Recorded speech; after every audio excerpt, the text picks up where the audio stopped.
Merci. Le niveau de vitalité du corps va être tellement puissant que c'est lui qui va vitaliser l'âme. Et les derniers temps, je rapporte pas mal dans mes cours, mais pour bien qu'on se rende compte que... C'est-à-dire qu'on n'aura pas besoin d'autre source d'énergie que le corps lui-même.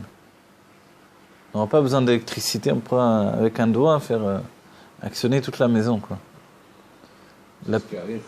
Ça arrive. Parce qu'on allume l'interrupteur. Ouais, mais voilà, sans électricité, quoi. Non, mais aujourd'hui, avec un téléphone, tu peux gérer ta maison. D'accord, j'ai compris. La clé. Ouais, j'ai bien compris, c'est vrai. C'est déjà un peu de ça. Doucement, mais ce qui va arriver réellement, c'est que pour l'instant, il y a l'électricité qui fait ce fonctionnement-là. Ce qui va se passer, c'est que sans électricité, voilà. Je vais voler dans le ciel sans avion. Je vais pouvoir être sous l'eau, dans le fond de la mer, sans avoir besoin d'air pour respirer. Il y aurait un moment, le corps, il n'aurait même plus besoin de manger. Tout ça parce que, voilà, il sera indestructible, immortel. On va tous atteindre le niveau de la jeunesse éternelle. On aura entre 20 et 30 ans. Pour toujours, on sera des jeunes hommes, des jeunes femmes, pour toujours. Et... Superman. Ouais, voilà, l'idée de Superman, ça vient, on sait bien que c'est des Juifs qui ont fait Superman. Ouais, ça c'est vrai. Ouais, la kryptonite. Ça sera la Non, exactement, c'est le Alors voilà, aujourd'hui. Alors tout à l'heure, on a dit, et pourquoi il y aura des Irmiklat, pourquoi il y aura des villes de refuge? Parce qu'il n'y aura plus de morts. En fait, les villes de refuge, c'est la définition de l'intellect, le niveau de la compréhension du divin. C'est pour ça qu'il y en a 3, mais vers la Yarden. Eretz Israël correspond au sentiment, c'est la terre des 7 peuples. Il y a 3 autres peuples, Kini, Kniziv et Kadmoni, qui sont de l'autre côté du Yarden. Et ça représente les Aremiklat. C'est l'endroit où se trouvent les villes de refuge, qui représentent l'intellect. Adam Rishon, tant qu'il était dans l'intellect du monde de Bria, il n'a pas fauté. Dès qu'il est sorti de l'intellect, c'était la chute. Et nous-mêmes, en fait, on voit, je donne un exemple simple dans notre vie, comprendre un peu de psychologie d'après tous ces sujets-là. Quand je vis avec la souffrance de mon passé, que je suis en train de ressasser mon passé, etc., c'est parce que je ne suis pas dans l'intellect. Je suis dans mes sentiments, je suis enfermé dans mes sentiments. Et comme je suis enfermé dans mes sentiments, je porte ma souffrance. Et comme, en réalité, l'âme animale que j'ai en moi, elle n'est pas intellectuelle elle-même, mais elle est à la fois sentimentale, mais à la fois elle est autre chose. Elle a une puissance d'énergie.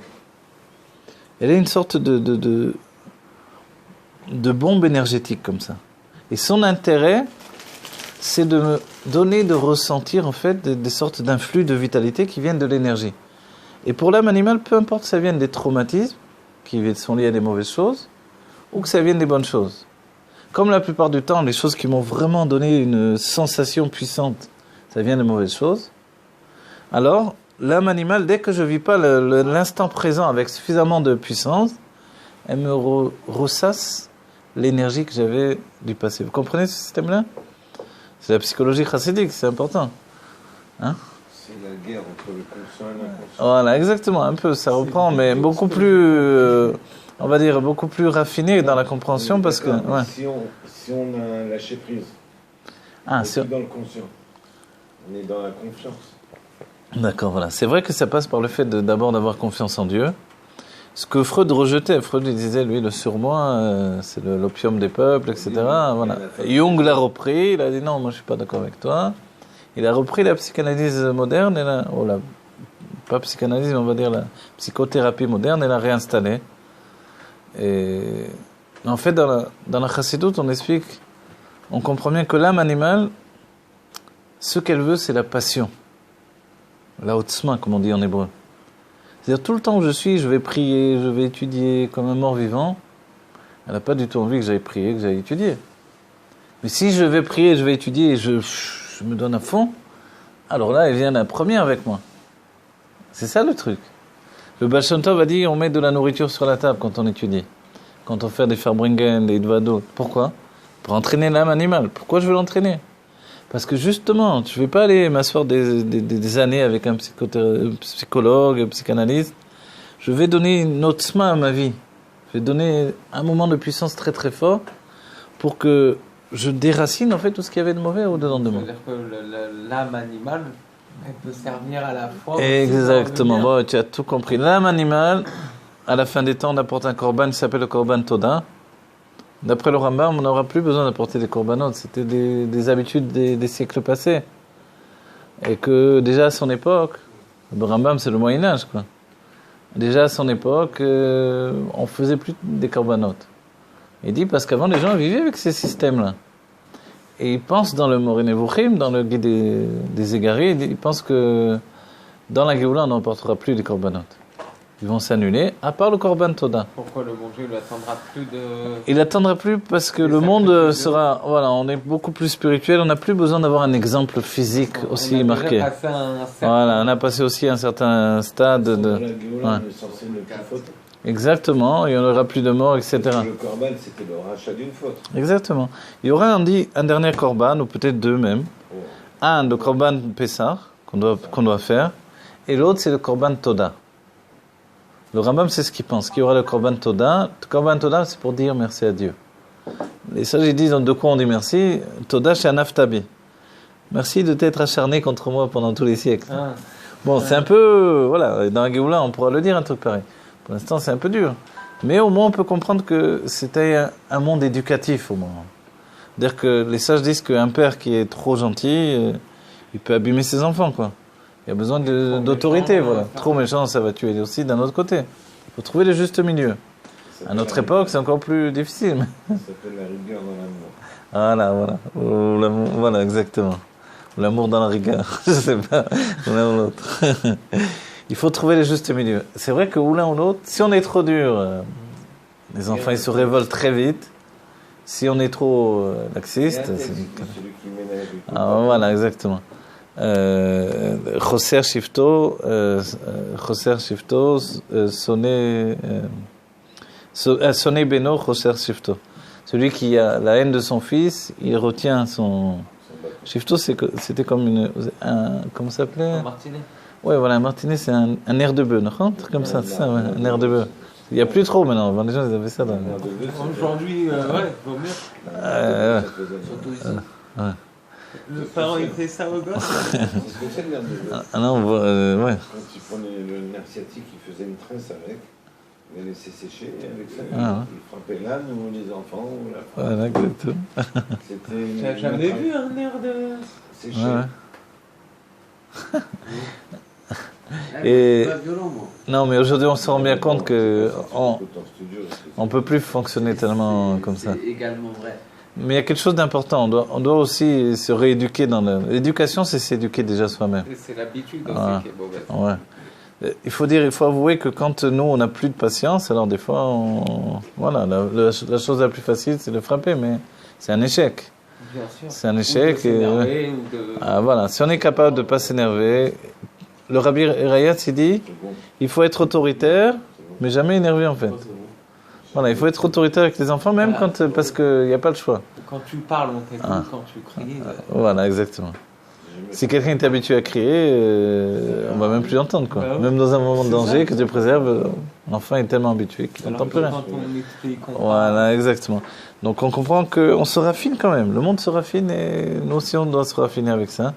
D'autant plus que l'éducation, c'est notre propre éducation. L'enfant, il vient de nous. C'est notre âme qui est corporisée. Dieu nous donne l'occasion de nous réparer encore plus, quoi. Hein? Bien éduquer, c'est se réparer. Voilà, exactement. Il faut avoir l'esprit d'un enfant pour éduquer un enfant. C'est lui qui nous apprend finalement à l'éduquer. Mais il y a un point qui est important qu'on souligne dans la chassidoute, que l'on voit, c'est que la Torah le souligne. C'est l'idée de respect de l'individu, en fait. D'avoir le respect de l'individu, c'est au-delà de tout, quoi. Et des fois, quand on s'emporte un peu trop, on doit y réfléchir. C'est-à-dire, j'attends de mon enfant qu'il me respecte, mais est-ce que moi je le respecte? Parce qu'on croit qu'on est adulte, on a l'impression qu'on ne doit pas le respecter. C'est faux. Une bonne éducation, c'est de savoir que son fils, c'est pas soi. Ouais, exactement. Les gens qui frappent et qui sont méchants avec leurs enfants, parce qu'ils veulent qu'ils soient éduqués à leur image. Exactement. Chaque individu a ses particularités. Bravo, exactement. Et ça, c'est le plus dur. Surtout à l'adolescence, où on voit que tant qu'il est enfant, il n'empiète pas trop sur le monde de l'adulte. Quoique aujourd'hui, c'est pas... les enfants sont... Pour dire la vérité, les enfants, voilà, ils gagnent du temps déjà. Une petite de 4 ans, déjà, elle peut être déjà... Ils gèrent la maison. Ils disent comment s'habiller, comment tout. Ouais. Mais et c'est l'époque de la Géoula, quoi. Ouais. Mais voilà. Ouais, les mentalités. Ouais, exactement. C'est l'année simanine de la Géoula. Ouais, exactement. Toute la normalité, elle est plus normale. Ce qui est fou, c'est devenu normal. Exactement. Des choses changent parce que le monde change, les mentalités changent. Un enfant d'aujourd'hui, il a plus vu qu'un vieillard des époques passées, quoi. Voilà, il suffit d'un peu se mettre sur YouTube et il a plus. Heureusement, c'est pour ça que moi je fais tout pour les il faut. le chemin de la Torah. Voilà, il faut. Bravo. Ça minimise la Exactement. débilité. Exactement. Ouais. La voix, là, je l'ai mis là, c'est les cartables, tout ça, cahiers, tout ça, neutre. Ah, neutre. Tu peux pas aller acheter ce c'est vrai. Ah, c'est bien. Bravo. Il pense à ça. Les autres enfants qui n'ont pas se sentent. Bravo, c'est pas la lutte. Ouais, mais c'est bien, je trouve. C'est pas la lutte à celui qui a le plus, c'est celui qui a. C'est bon, c'est une belle chose. Ouais. Bravo. Hein. C'est le principe de la blouse à l'école. Ah ouais, de la blouse, ouais. Tout le monde est. Moi j'ai connu. Moi je me rappelle pas si j'ai connu ça. Ouais, dans les. Non, moi non, j'ai pas connu. Là, on avait une blouse. Ouais. Un genre de. Tu mettais tes bouger quoi. Les garçons aussi, ils avaient une blouse, les garçons. Bleu. Ah ouais. Ah ouais, d'accord. Et comme ça, on voyait pas les amis, on était tous pareils. Ah ouais, mais c'est bien. Hein.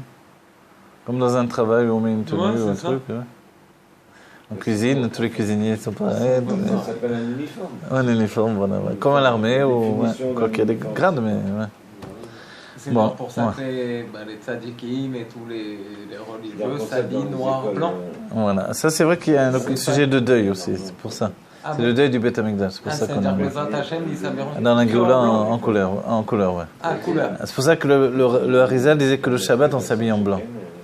Qu'en blanc, normalement. Les Mekoubalim, tu as vu, ils sont habillés en blanc le Shabbat, d'après le Harizal.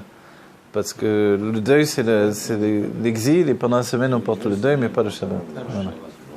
Mais c'est une époque où c'était une décision. C'est les chassidim, ils s'habillaient en blanc au début aussi. Ah bon? Ouais, d'après la Kabbalah. Et après, à cause de la lutte avec les Lituaniens, on voyait un chassid à 50 mètres, quoi. Pour aller le taper, c'était facile. Donc ils se sont mis en noir, comme ça c'était moins. Bon voilà. En tout cas, sur ce point, c'est important. Le monde, que ce soit par rapport à nous ou par rapport aux autres, c'est un jeu de miroir. Kemaim panim, les panim, ken lev adam le adam. Comme un jeu de miroir, en fait. Comme l'eau qui reflète ma figure, comme ça le cœur de l'homme vers un autre. C'est-à-dire que plus j'ai le respect de l'autre, plus j'ai l'amour de l'autre, et plus l'autre va m'aimer et va me respecter. Normalement, bon, si c'est quelqu'un qui n'a pas de date, ouais, évidemment. Mais... J'ai un ami qui faisait un exercice tous les soirs. Ouais. Il se parlait dans le miroir. Ah, voilà. Il a fait une grande chose. Ah, bon, c'est... Il se grondait, il disait ouais. Voilà, qu'est-ce qu'on a fait. Ouais. Pas mal, hein. J'ai fait ça bien, j'ai fait 10 minutes. Thérapie de ouf. 10 minutes tous les soirs. Pas mal, d'accord. Ouais. C'est une sorte des doutes. Ouais, bien sûr. Mais l'une des choses importantes, le Rabbi Gretz, c'est dit que quand on dit V'ahavta l'erecha kamocha, tu aimeras l'autre comme toi-même, il dit en fait, je dois apprendre l'amour que je dois avoir pour moi, je dois l'apprendre de l'amour que je donne aux autres. Ouais, c'est plus comme ça. Parce que le Baal Shem Tov, déjà, il disait que si je m'aimais tellement, je me traiterais pas comme ça, quoi. C'est-à-dire, pour mes enfants, je veux le meilleur, et moi, c'est pas normal. Alors, je dois avoir plus d'amour pour moi. Comme j'en ai pour mes enfants, je dois en avoir pour moi. Voilà. Et pour les enfants, on établit un respect, en fait. Il faut qu'il y ait un grand respect entre l'adulte et l'enfant, parce que l'individu reste un individu. Comme tu as dit, c'est très important. Être capable de voir chaque enfant pour ce qu'il est et l'éduquer dans sa qualité personnelle. C'est ça l'éducation, en fait. Être capable de comprendre l'autre pour pouvoir l'amener à être lui-même. Et plus le temps va passer, plus le diriger vers sa voie à lui et qu'il s'épanouisse. Qu'on a tendance à faire, c'est de s'annuler. Ouais. Voilà, et après, et ça devient une mauvaise, une mauvaise habitude. Voilà. On s'intéresse plus à nous-mêmes. Exactement. Je donne un exemple, même dans la nourriture. Disons que le père, il prend sur lui, il prépare pour les enfants à manger. Du coup, il se prépare à manger à lui comme toute la famille, disons. Il se prend les plus mauvais morceaux. Les plus mauvais... Soit le père ou la mère, il peut faire des trucs comme ça. C'est ce que je fais moi. Voilà. On a l'habitude de faire un truc comme ça. Tu donnes du saumon à l'enfant comme il n'aime pas ce qui est le noir là, le truc là. Mais à force de faire ça, on est en train de se traiter mal. Bah ouais. Et on doit être capable aussi, tiens, je prends le meilleur morceau pour moi aussi de temps en temps. Ce côté-là, on n'a pas naturellement. Parce qu'en tant que parent, par exemple, on a ce côté-là de s'occuper de l'autre en premier lieu. Et du coup, on se traite en fait toujours de manière... Et cette psychologie s'intègre dedans de nous au goutte à goutte. Ouais, il faut qu'on... Voilà. Il faut qu'on se dise, non, pourquoi, qu'est-ce qu'il y a? L'homme a y aller, je dois pouvoir me payer à bord dans un truc correct, je dois... voilà. Parce que le regard qu'on a sur nous-mêmes, c'est le regard que les autres ont sur nous. Et le regard que les autres ont sur nous, c'est le regard qu'on a sur nous-mêmes, etc. Donc ça ne s'arrête jamais. C'est ça, c'est... Quand on s'annule et qu'on ne donne pas d'importance à sa propre personne, voilà. Ah ben les autres, j'ai l'impression qu'on est... Exactement. Et finalement, on devient, nous-mêmes, on s'est rentré dans un moule, etc. Voilà, que tu dégages toi-même. Donc en fait, et c'est comme ça après que tes enfants vont te voir, et c'est comme ça que la femme elle voit le mari. Et c'est comme ça que je vois. Moi j'avais des employés à Paris, j'avais grâce à Dieu, et des maçons, quand ils partaient du travail, donc le gars il a monté des parpaings toute la journée, il était nickel et il avait un cartable pour mettre sa nourriture. Comme s'il avait travaillé dans un bureau. Ah ouais, c'est beau ça. Ça m'a toujours choqué quand j'étais petit. Il partait, tu vois, le maçon, le carreleur, petit cartable où il mettait son thermos dedans. Il sortait, il prenait le métro. Pour lui, genre, il revenait de la banque. Tu comprends ce que je veux dire? Le regard des autres sur lui était noble. Et si tu sors dans la rue avec de la peinture... en principe, c'est ça, ouais. Les gens, ils te regardent, ils n'ont même pas envie de te parler. Quand on vit la Géoula, Métiv Hachema, Teref Mian Mamash, voilà. On essaie de dire des trucs qu'on sait en fait. Tous ces trucs-là, on dit la Chassidut, elle nous dit des choses qu'on sait déjà. On dit alors, c'est quoi le Chidouche? En fait, la Chassidut, elle a toujours existé. Seulement, elle était comme ça cachée. On dit, le Rabbi Rad, c'est dans une image, il dit, c'est comme une pièce qui est plongée dans le noir. Il y a tout. Il y a les meubles, il y a tout. On a allumé la lumière. Et c'est ça ce qu'on fait. Voilà, on parle de choses, on sait que c'est vrai. Mais on dit à nouveau, mais qui te dit que c'est vrai? Voilà, mais c'est vrai parce que je sais, c'est évident. Voilà. Je viens juste d'allumer la lumière et tu t'aperçois que, mais c'est vrai, ça, c'est logique, c'est comme ça. Bon voilà, que Dieu nous donne de vivre la Géoula, Teref Mian Mamash, et la Géoula pratique, notre Géoula personnelle, qu'on se sente bien, qu'on soit, voilà, en bonne santé.